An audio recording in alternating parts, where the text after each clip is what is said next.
আমার আজকের লাইনটা আমাদের দেশের বেকার পোলাপানদের জন্য। 6 থেকে 7 বছর বয়সে পড়াশোনা শুরু করবা, 25 থেকে 26 বছর বয়সে তা শেষ করবা।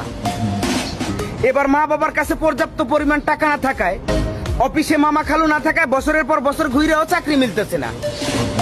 তারপর সেই বৃদ্ধ মা বাবার কাঁধে বসেই বেকারত্ব জীবন পার করবা। অন্যদিকে শখের মানুষের বিয়ে হয়ে যাচ্ছে, তার বাড়ি থেকে বলতেছে পোলায় কি করে। পোলায় এখন গ্রাজুয়েশন কমপ্লিট করে বর্তমান মা বাবার কাঁধে বসে বেকারত্ব জীবন পার করতেছে। এমন একটা ছেলের সাথে আমার মতো অভিভাবক হলেও আমি ডিরেক্ট রিজেক্ট করে দেবো, কখন আমার মেয়েকে বিয়ে দেবো না। তারপর রাস্তায় রাস্তায় স্যাড সং শুনবা আর ডেন্ডি খায় বেড়াইবা। আমি বলি কি, পড়াশোনা অনেক হয়েছে, এবার বাদ দাও। আজকেই পাসপোর্ট অফিসে যাওয়ার একটা পাসপোর্ট বানাও। 10 বছরের মিশনে প্রবাস জীবনকে বেছে নাও। দেখবা 2 বছর যেতে কি না যেতেই তোমার বাড়িতে একটা বিল্ডিং হয়ে গেছে। 10 বছরের মিশন শেষ করতে ব্যাংকে মোটা অঙ্কের টাকাও হয়ে গেছে। তারপর বাড়িতে ফিরে এসো, দেখবা তোমার জন্য মেয়ে নয়, মেয়ের মাও রাজি হয়ে গেছে। কথাটা মাথায় রেখো।